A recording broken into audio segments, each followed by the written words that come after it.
Hello, everybody. Give people a chance to sign in here.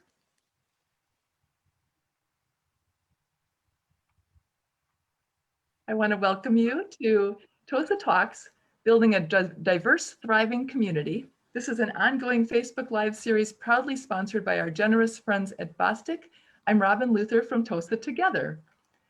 Tosa Talks features 3 monthly presentations designed to provide meaningful discussions around racial and social justice issues to support the work of building an inclusive, anti-racist community. We're excited for tonight's presentation with lifelong Tosa resident and racial justice activist, Whitney Rise-Roberson. This discussion is part of the Personal Stories track that streams live at 7 p.m. on the second Tuesday of each month. You can also join us for the Equity and Inclusion track on the third Wednesday and the Government Department and Organization track on the last Thursday of each month. All the presentations are recorded and available for viewing and sharing on this Facebook page or on the Tosa Together YouTube channel. I'd like to encourage you also to take part in the live question and answer session tonight. Please add your questions for our speaker and your comments into the Facebook comments section during the presentation. It is now my pleasure to introduce tonight's host, Sarah Griffey. Hi, Sarah. Hi, how are you, Robin? Good, good. I'll let you get started with Whitney. Okay. Whitney, thank you for doing this. Of course. I'm so excited. So tell us about your connection to Wauwatosa. What's your story? Oh, the story. My grandparents, my mom's parents, always raised their kids in Tosa. From, we still, every time we're around like Sendik's grocery store, Kavanaugh Avenue or Kavanaugh, they used to live right there. And so it was always a big thing for my grandparents to keep their family in Tosa. And so all of my aunts, uncles, my mom, and even a lot of my cousins all grew up in Tosa schools and grew up here in Tosa. It was just somewhere that, I think my grandparents decided was an important place for our family to be. So in your story like that, when you think of Wauwatosa, what do you think of that means family and that means growing up here? What is that to you? I think it's always been, when you grow up here, this is all you know. You grow up with walking down to the village and going to Hart Park in 31 Flavors, and before there was a Yo Mama, there was 31 Flavors. Just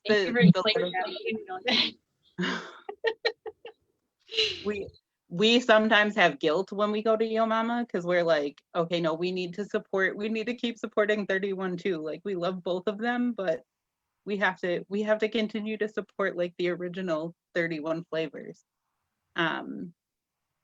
But it's funny because you would always run into somebody you knew or somebody your parents knew or somebody it's just a very it's a big city, but it's small. Everybody knows everybody kind of thing. And I think that is one of the pluses and downsides to Tosa. Everybody knows everybody, and it's a close, tight-knit city. It's still pretty big. But yeah, like I said, when you grow up here, that's kind of all you know. Okay, so moving to adult life, you are a mom to 2 twins. And did you know I'm a twin? I did not know that. Yeah, I am. So I just learned that for the audience. I just learned that Whitney had twin daughters tonight when we were talking. I didn't realize that before tonight. So thinking about now as an adult and as a mom, as opposed to growing up, what are the similarities and differences that you see in Wauwatosa in terms of your experience and then in terms of what your girls are experiencing? I think for me, growing up in Tosa, there was a lot. So I I come from a biracial family. My mom is white, my dad is Black. And for me, I think growing up, Tosa was not as diverse as it is now, even within like schools. I was constantly being asked if like, did I need to catch the bus home? Because, I was one of a few kids who weren't white that lived in Tosa and didn't take a bus to get to and from school. And so I think now with my kids, I've noticed like the school system is way more diverse. There's way more diversity within the schools, within Tosa as a community. But still seeing those same, kind of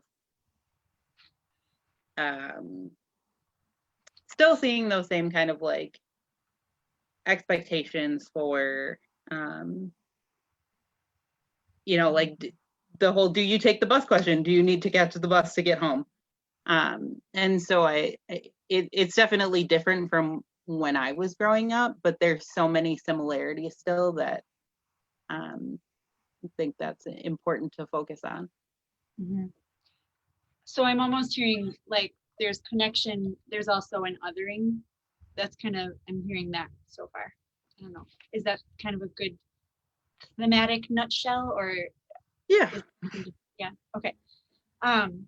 When you think about as a mom still, what are your biggest hopes for them as they grow? I hope that they would continue to love everyone and show that love regardless of race, background, lifestyle, whatever. And just not just to do it themselves, but to encourage other people to do the same. I think that a lot of times we as parents are saying, I want my kids to do this and I want them to embrace the love and give that love to others. But a big part of that is also encouraging their friends to do the same thing. And so I think that's my biggest want for my kids, is just for them to be able to not just give it, but to be able to encourage their friends to give the same love and the same acceptance and welcome everybody in. Thank you for that. Okay, let's turn to your work fighting for racial justice in our community. What would you like to share about that part of who you are and what you bring to Wauwatosa to us?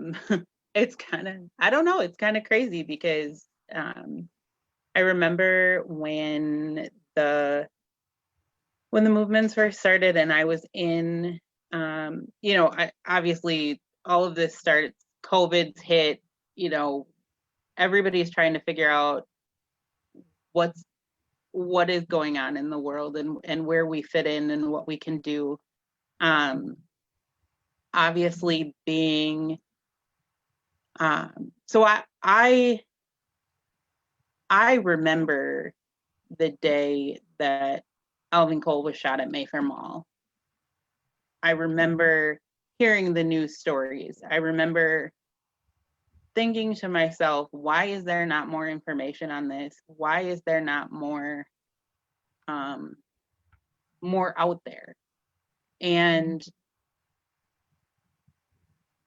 I didn't understand then how much it would impact me in the next months to come.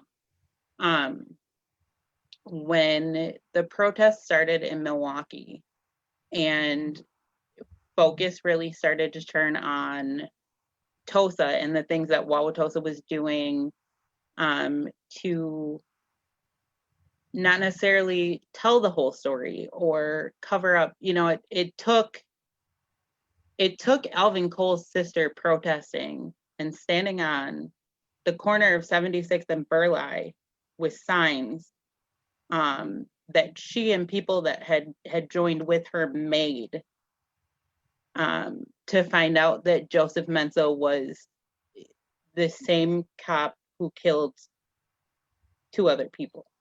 And so for me, it took a protest for that to happen. It took a protest for Barry Weber to stand up and give an honest answer to the city of Wauwatosa. An answer he could have given, well before, but it took a protest and somebody who had uncovered that information because they had just lost their brother, for that to come out. And that day, I just couldn't take it anymore. It's kind of like, what are we doing? And why are we still here? Why in the city of Wauwatosa is this still okay? Why is it okay for a police department to cover up and lie and manipulate evidence? And why are we as a city making that okay? And so then I started really getting involved more with, I remember the first time we did an action here in Tosa that I was like involved in. It was right after Mayor McBride started shutting down City Hall Common Council meetings. So he was no longer allowing people, because of COVID, what was said, no longer allowing people into City Hall to watch these meetings. And so you said, okay, well, nobody can go into City Hall to watch the meetings, but we can still watch them on Zoom. All right, we're gonna get a projector and a speaker. We're gonna set it up on the doors of City Hall. So that's what we did. We sat in the hallway of the library, and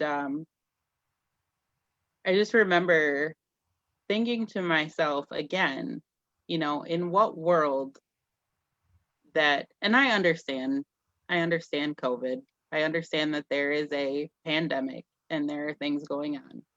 But I also understand that there are people who like to use any excuse they can get to try and take focus off of what's really happening. And so that just kind of made my blood boil a little bit more, like, nope, I think people need to start being held accountable. And not just for the sake of myself or Alvin Cole's family or Jay Anderson's family or Antonio Gonzalez's family, but for every family out there with kids that are being raised in Tosa that are coming after them. Like, it's about the future, like the future of Tosa and the changes that need to be made in Tosa,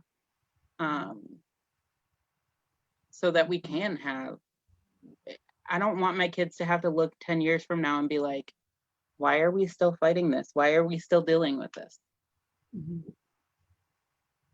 Thank you for that. I didn't know about, I'm assuming when you said Alvin Cole's sister, was that Talavia? Yeah. I didn't know that she did that at 76th and Burleigh. When was that in June? Or how was that sooner after he had died? I could actually go back and tell you the exact date if I looked at it, because it was, when I tell, I'm not kidding when I say that it was the exact day that Barry Weber made a statement and did a press conference hours later saying, okay, Joseph Mensah is the man who shot Alvin Cole. Yeah. Because she released that information. So I can't remember exactly what day that was, but I could find it if I needed to.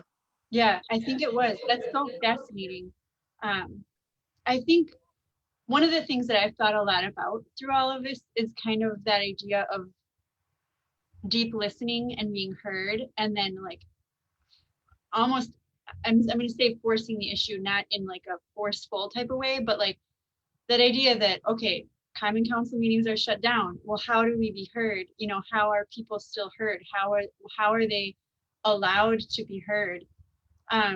That's something that I think a lot about. And I hear what you're saying about COVID and how, there's something real with that, but yet at the same time, it can be used for ulterior motives almost.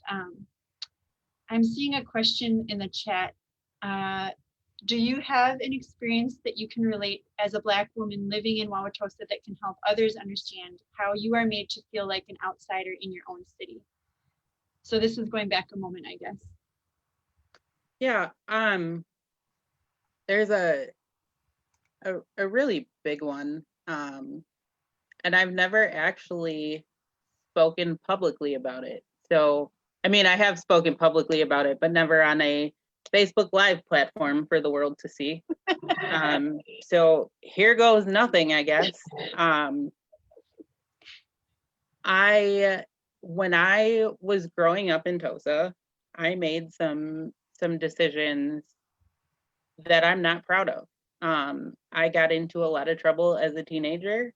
I think a lot of that has to do with the lack of acceptance and the feeling of not fitting in and not being wanted, or whatever the case may be. However, whatever the reasoning or the feelings behind that, there were a lot of choices that I made that I am not proud of. But they're choices that I made that brought me to where I am today. And so while I'm not proud of them and I won't stand and, clap for myself about them, I will say that I would not be the person I am today had I not gone through those lessons. And some of them ended with me having a background, a criminal background, and not a fun one. So all said and done, with fast forward, move on, college, kids, because Tosa was always such a big part of my family, and that just that piece that was so important for my grandpa too. Like my grandpa, a lot of people that grew up in Tosa know my grandpa because he was a very involved in theater and things like that. But he always fought harder for us to have, and he never questioned it. My sisters and I, we never looked like the other cousins in our immediate, family. We didn't look like the rest of our immediate family. I was asked if I was adopted when I went to school sometimes. But my grandpa built our family to never question that, and never question that love. And I think that set the stage for it being a priority for me to have my kids stay and be raised in Tosa. And so when I got a place of my own with my two children, I made sure that they were in the Tosa school district because it's one of the best school districts around. And that's just embedded in my head. Like, my mom was a single mom, and she fought to always have, whether now she owns a house and has for years, but when she was renting as a single mom, she would always make sure that it was in the Tosa school district because she wanted us in that school district. And so it was embedded in our family. And I got an apartment that was in Tosa in the Roosevelt district, and worked very hard as a single parent to provide for two kids. I was making significantly more money than, I had a good income for a one income household. And so I got us the apartment. We moved in, and there was a fire in our apartment at one point. I was not home when it happened, but Wauwatosa Police Department did an investigation because it was an arson. And when they did their investigation ended with me being the suspect and me being charged with that arson. I was, I couldn't believe half of the things that were done during this investigation that took place. I still cannot believe half of the things that have come out of that and that have resulted in things that I had never searched on my cell phone being on my cell phone. Just, and again, you know, I had been saying this from April of 2019 or 2000, yeah, here we are a year later, and now we're finding out this is a regular occurrence for Tosa PD. They just don't, it didn't just happen to one person. They do it all the time. And so for me, I know that had I been a Tosa resident that was blonde hair, blue eyes, didn't have any type of background, they probably would not have done things the way that they did. It probably would not have ended the way that it did. I probably would not be, and again, all of those things that I went through in my past made me the person I am today, and I'm not ashamed of them.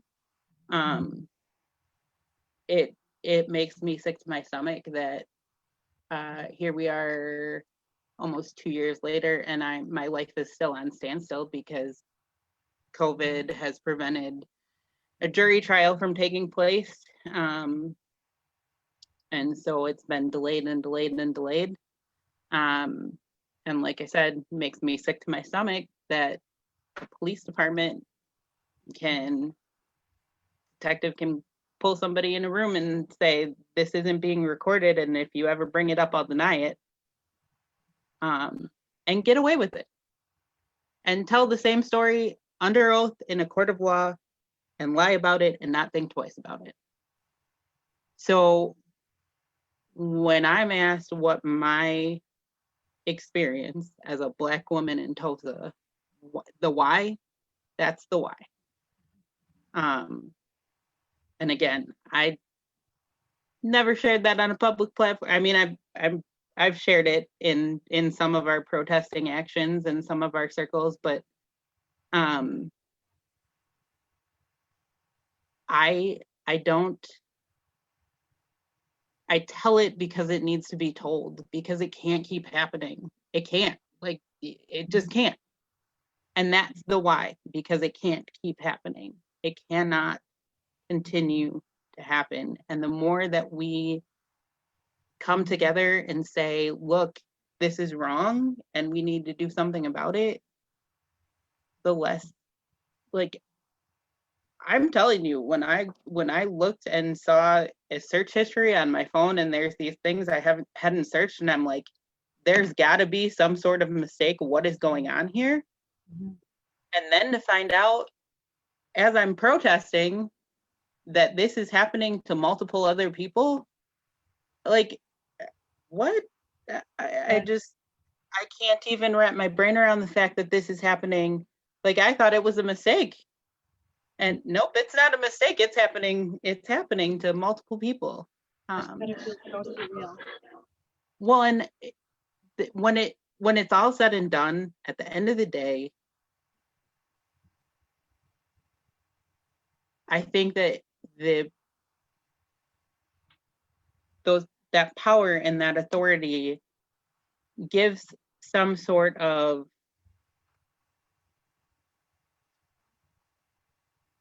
you know, I could have said something about it back in April when it first happened, when I was 2019 when it happened.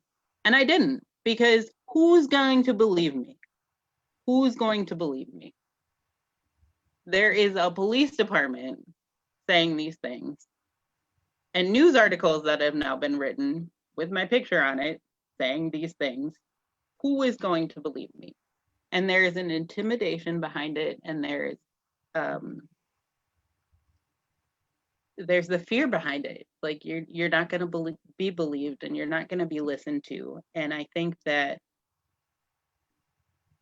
again, this is something that every single person of color who is arrested in Wauwatosa faces, whether it's a right arrest or a wrong arrest. It's the intimidation that I'm right, you're wrong. It's like my sound. You're kind of breaking in and out. Yeah. I'm gonna check. It's again that idea of voice and silencing almost, but on that individual level as opposed to a common council kind of level. I'm really sorry that happened to you. There are a couple of questions, it looks like, that came while you were speaking just now. Question from Tiffany on Facebook. Whitney, can you tell us what kind of Tosa do you want your kids to grow up in after experiencing your own, another question. Oh, we got a couple here. Can you tell us what kind of Tosa do you want your kids to grow up in after experiencing your own growing up, the community, and especially after being a part of the movement for Black lives? I want my kids to know that they are just as loved, just as worthy, just as important as anybody else. I think that a lot, for me, I didn't get the, I don't think I got a lot of that knowledge from my dad. I don't think that I got a lot of the, like, I want them to know their history. I want them to know, but I also want them to feel that they are, like, they're not any different from anybody else because of, and shouldn't be treated differently than anybody else. I mean, my daughters have seen firsthand, like, you know, when your 7-year-old will say, you know, they pulled a Black boy over on a bike because he's Black. Why? What world do we live in? Like, the city that we live in, that's a normal thing. Like, my daughters have seen my neighbor call me outside to start recording on my cell phone because they pulled someone over, and, you know, like, pulled them over on our block, and it's another young Black man, and the first thing we think to do is record. Mm-hmm. I don't want my kids to grow up in that. I don't want my kids to be scared to drive their first car. I don't want them to be, I don't want somebody to have the conversation with my kids that's like, you need to be careful about how you move when you're around police or when police are approaching you. I don't want them to have to be scared. I don't want them to, I don't want them to be scared. I don't want them to think that there's something about them that anybody else should be fearful of. Mm-hmm. You know, I want them to grow up in a world where, specifically a city, like Tosa is very, again, before you know that I can't tell you how many times I've driven, I live off of 76th and North Avenue. I can't tell you how many times I have sped down 76 and not gotten pulled over by the cop sitting in the cemetery. You know, I mean, we all know he's there, right? Everybody that's driven down 76th Street knows that there is a cop in the cemetery 9 times out of 10. Right up that hill. Right, exactly. And I drove a van. If I was not in a van and I was in a, you know, if I would have been in a 4-door sedan, and would I have probably gotten pulled over? Yep. Would it have been pretty? No. Why? Mm-hmm. What What, why? Why is it okay for us to have, I mean, I was arrested during a protest. My soccer mom van was towed during a protest 5 minutes away from my house in Tosa. And it just so happened to be the same intersection where, fast forward a couple months later, we've got probably 3 times the amount of Trump supporters out at that same intersection and no police present whatsoever. And they were way more dangerous than, I mean, they were impeding traffic, they were throwing stuff at cars, but they're saying back the blue, so they're okay. Yeah, I've seen some of the pictures of that, and they were definitely standing in the middle of the intersection. Yeah. Yeah. Yeah. And why is that okay? Like, I don't want my kids to grow up thinking that, oh, it's okay for those people to do it, but it's not okay for me to do it. Right. Okay. More questions. So this one is more of a statement, I guess. The next one, that's an intense story. It must make you feel much more vulnerable as you are out protesting in Wauwatosa? Question mark? Question mark? Much more? Sorry, let me say that again. Did that make sense or no? It made sense. Okay. It made sense because it's a reality. And I think that you can actually testify to this reality because the day that I think it was the first or second day the National Guard was out, you were helping me coordinate some rides.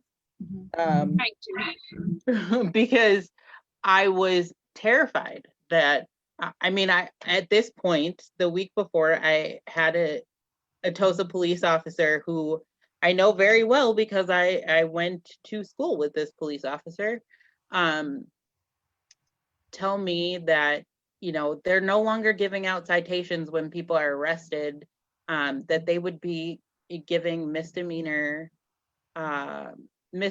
obstruction of justice charges, criminal charges through the district attorney's office, and that would be a felony bail jumping charge for me because I am right now out on a personal recognizance fund. Which means if I get arrested while protesting in Tosa, and they decide that they're going to charge me with a criminal charge, they could revoke my bail. It is a scary situation. It is tense. And when National Guard was out, it was terrifying. But at the same time, to see the things that they were doing, it was not, there was no question. It wasn't, and this wasn't like there was a level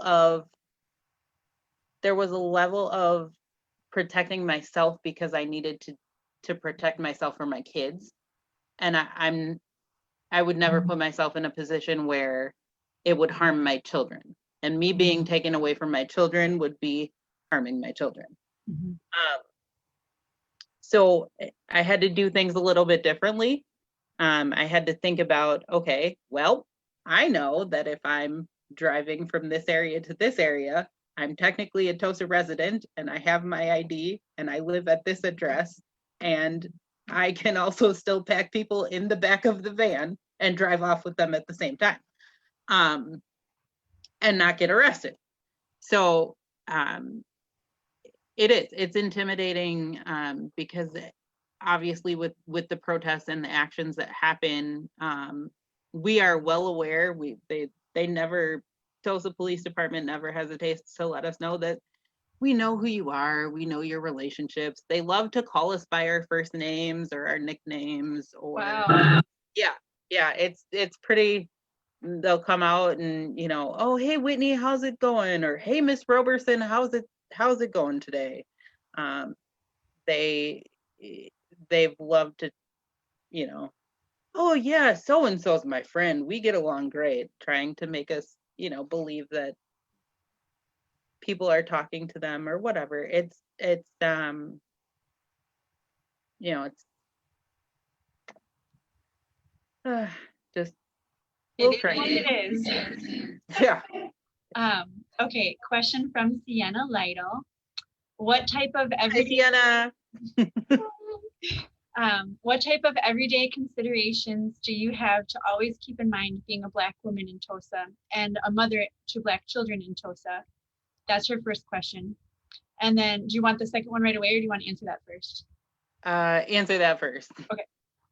I think just everything from like the speed limit to, like, okay, I'm not going to speed down North Avenue because I'm not going to get pulled over. Being very conscious about, even in stores,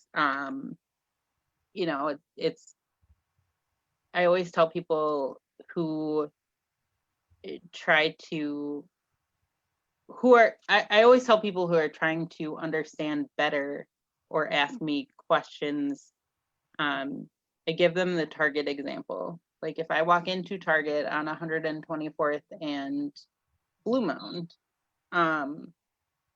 if I walk in, and my neighbor across the street were to walk in, myself and my kids and her kids, my neighbor is white, we would be treated differently. We would be looked at differently.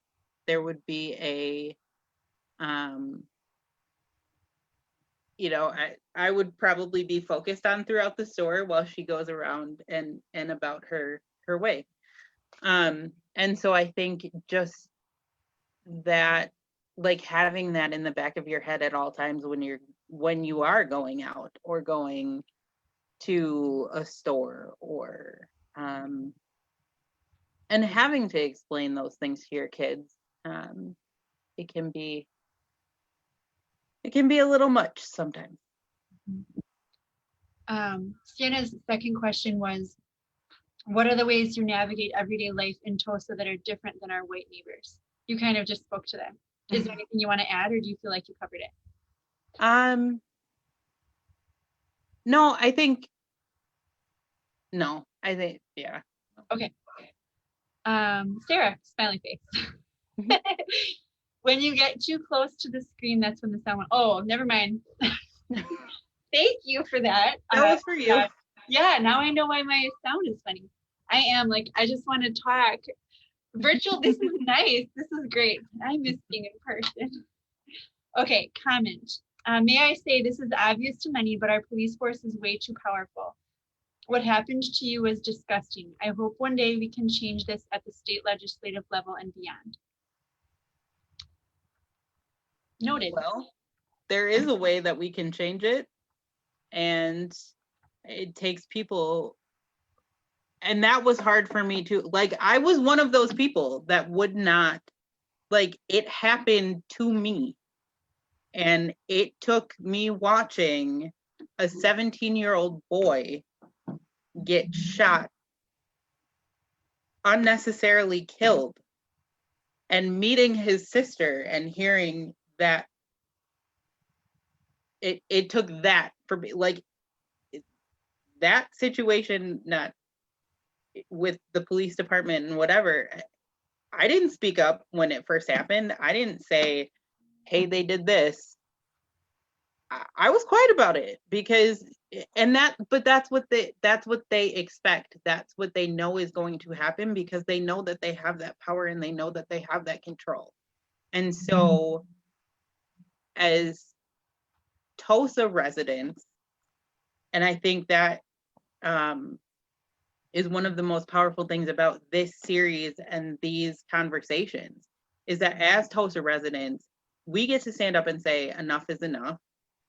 We don't want to, like, this is not, because this doesn't just look bad on Barry Weber. This doesn't just look bad on Joseph Mensah. This doesn't just look bad on Dennis McBride. This looks bad on the city of Wauwatosa.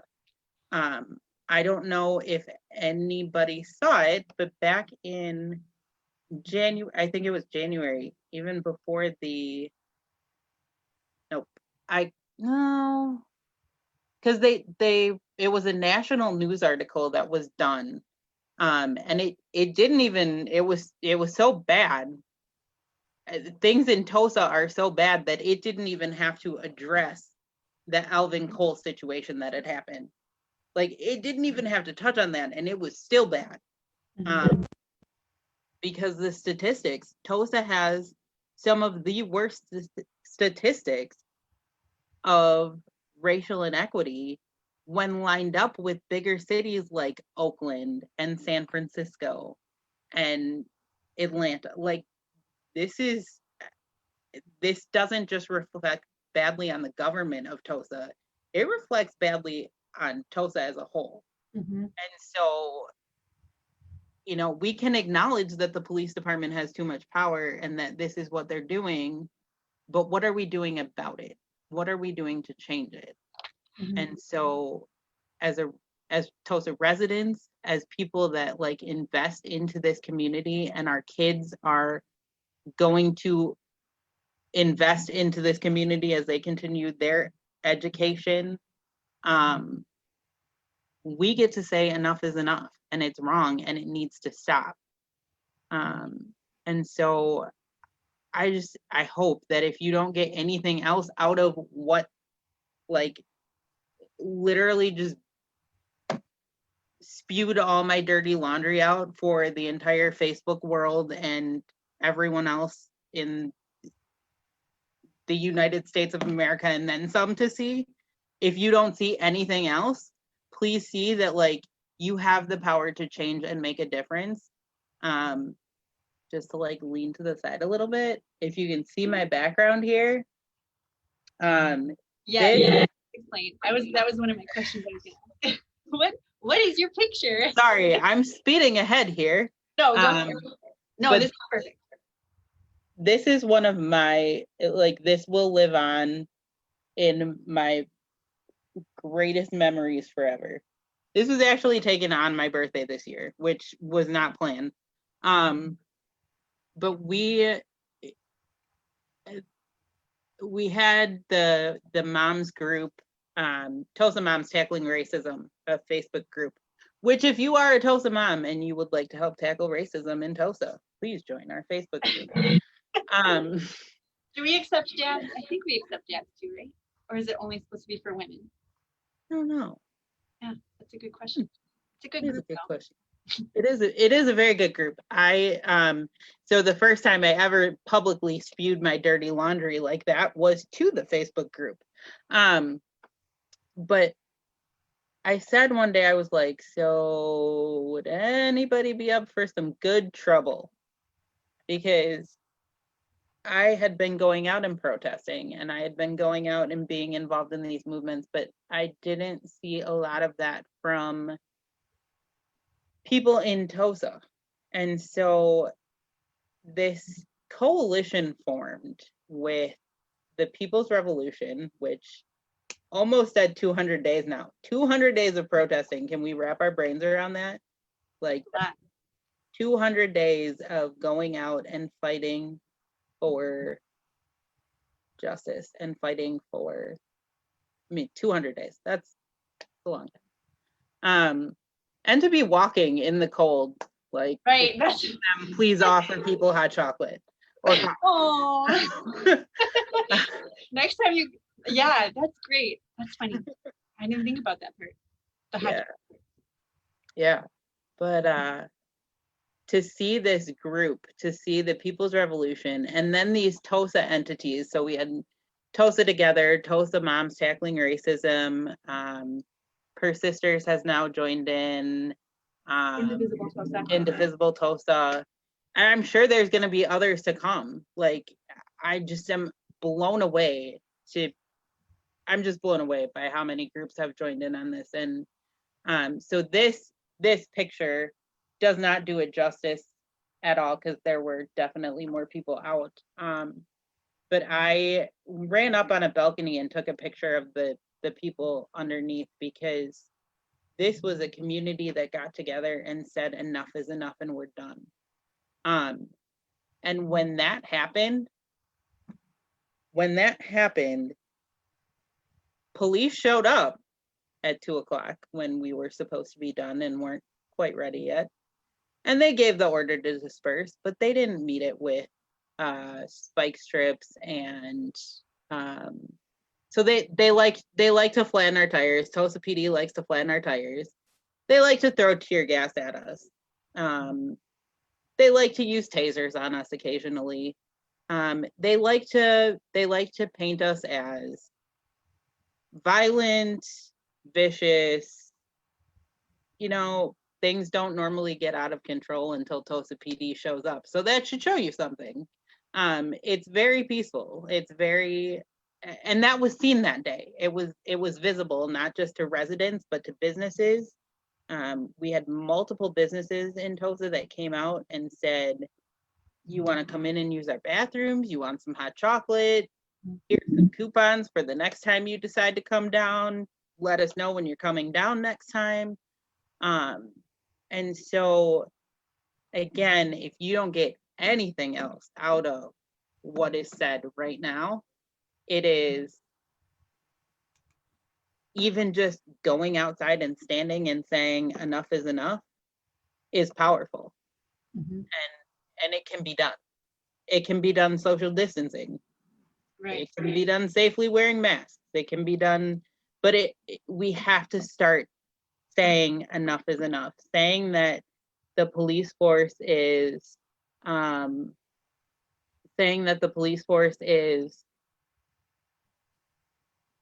out of control. We can say it till we're blue in the face, but we got to do something about it. And we have the power. Like, we underestimate how powerful we are. There's a government, there's a police department, there's all these big elected officials, but at the end of the day, when it's all said and done, we the people are powerful enough to change that if we need to. And we need to. Of the people, for the people, by the people, right? Exactly. Okay, so I'm looking at the clock. We have 12 minutes, and there were a few things in the chat. So I'm gonna kind of go relatively rapid fire for a moment here. Okay. There are, oh, this is funny. Okay, wow, going back up.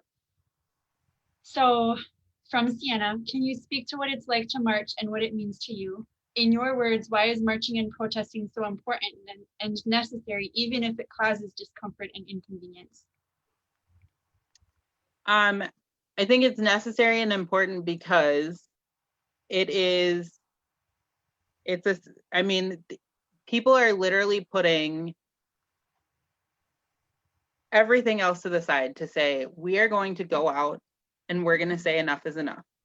And we're going to do it by using our bodies, using our voices, and taking our space back and saying we're okay to be here. This is my space.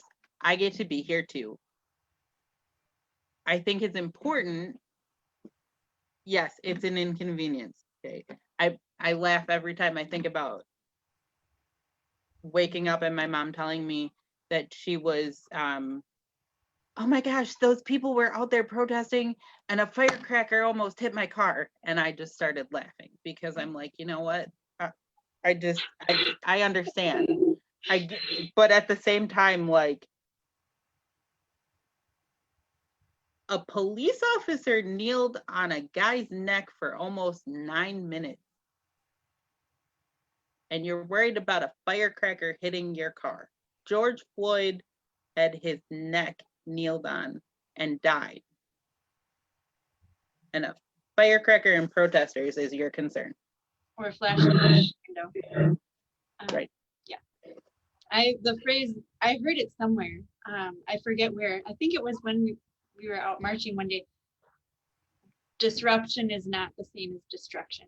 Disruption is not destruction. And I, there's wide opinions, but I hear what you're saying on that for sure.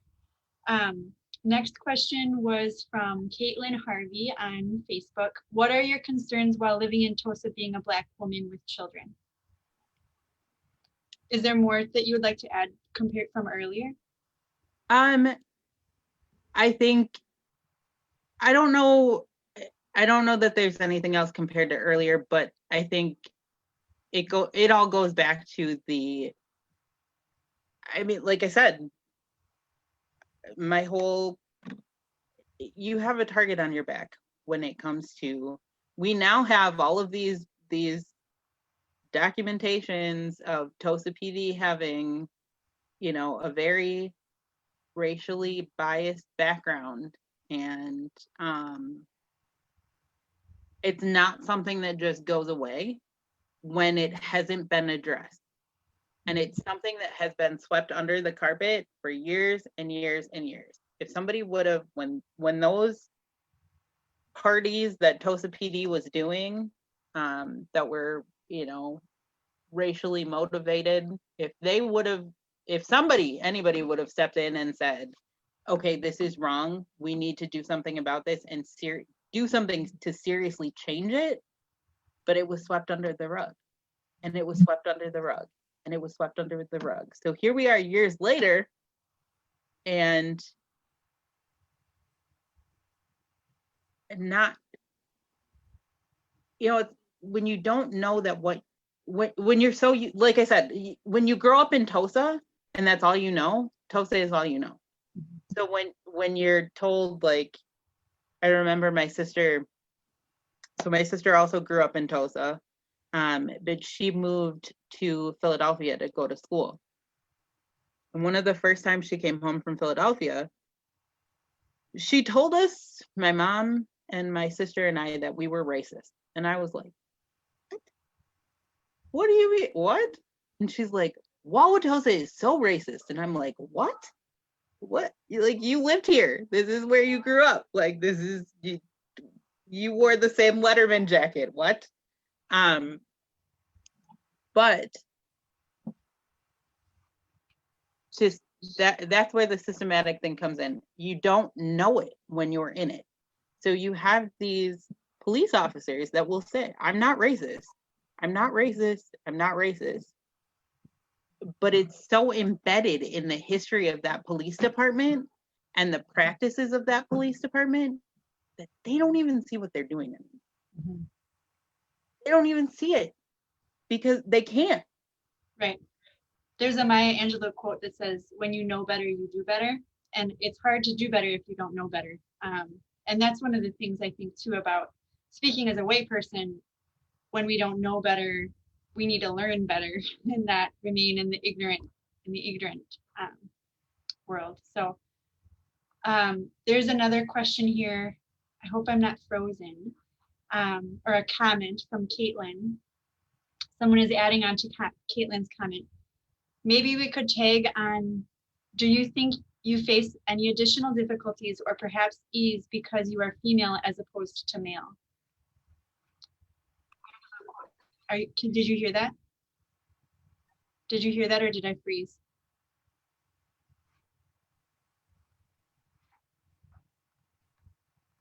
If anyone can hear me. I can hear you, Sarah. You're not frozen. Okay. I think Whitney might be. Okay. Thanks for all the comments, everybody. This is amazing. I'm sorry. I hope I get to you. I'm doing my best.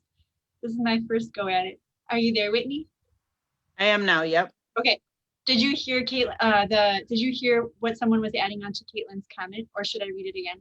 I could not hear anything except, I don't know if you could see my hands in my face like this, but I was just like, no, we couldn't. Was I visible and hearable that whole time? Because there were probably some not so nice words that came out of my mouth. I'm just warning all of Facebook Live at the moment. You are good. I'm that Zoom call tonight. Don't worry about it. Okay, so it says, tagging on to Caitlin's comment, do you think you face any additional difficulties or perhaps ease because you are female as opposed to male?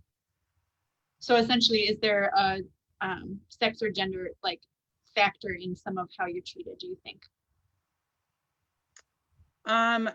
Honestly, I think with Wauwatosa Police Department, this sounds horrible, but I think I would be in a worse situation if I was a male. Because for whatever reason, it seems that Wauwatosa Police Department is, I mean, the targeting Black people is real, but targeting Black men for Wauwatosa Police Department seems to be a very real thing. And so, not to take away from any of that, but I think that, no, I think that it's the opposite. Okay. And then question from Victoria on Facebook. Whitney, thank you for working to make ways to speak up that include the whole community. Many families, including children, have been very involved in speaking out, and I know that's so important in making our kids aware of what is going on in the world and their roles in dismantling racism. Kids are affected by racism and they have agency in stopping the cycle. You know, I thought about that. You named all the groups that have been part of the coalition, part of the protests and things. I would love to see a youth group come up. Do you know, have you heard of anything like that, or no, not yet? No, and I was actually hoping that one would start within the high schools, because I know that there's now a program, I believe at Wauwatosa West, that introduced a book. And yeah, it was covered by the news last year, I believe. But I was hopeful that some of the, and not to take away from the kids that are doing this on their own. I've seen a lot of kids of parents who are involved in different entities of this coalition that will come to the protests and will speak and will say, we were at Hart Park one day. That was like our meetup location for the day. And in a group of kids that was with us went over to the skate park area and talked to that group of kids. And that's all it takes. It takes one or two to just say, like, hey, this is what we're doing. Do you want to come? And so, yeah, I think that is a definite need and a real thing. And I know that there was talk about it. I am not a youth. I would love to go back to those days and be able to do that. A little different, right? Right. But I do think too that I think it's harder right now with less in-person involvement in schools, but I know that Tosa School District has been very good about wanting to, I get all the district communications, but I also get the letters that are specifically from our school. My kids attend Roosevelt, and I will say that Roosevelt has gone above and beyond to try and not just sweep it under the rug anymore, but really address it and try and talk to kids about it. And when I say talk to kids about it, not the warm and fuzzy talk, this isn't a warm and fuzzy talk. We can't mask it as a warm and fuzzy talk. And if we continue to mask it as a warm and fuzzy talk, we're never going to get to the real issue of it. And it's hard to have that conversation with your kids. It's uncomfortable, but we don't ever get change if we stay in a place where we're comfortable. Mm-hmm. I get uncomfortable. And you get stagnant. So I see one other comment here about there's a Black student group, there's a BSU, a Black Student Union at each high school. And then I guess the only piece here is it's 8 o'clock. Do you have any last? That went quick. I know, right? I have terrible time management. For the audience, Whitney and I were on the Tosa Moms Facebook group earlier, being like, I hope I'm not late. Like, I keep looking at the clock. Oh. So, but now I'm not, because I'm just so grateful and engaged with you. Thank you for sharing so much. Is there anything you want to say that we didn't cover? No, I think the biggest thing is, like, get involved.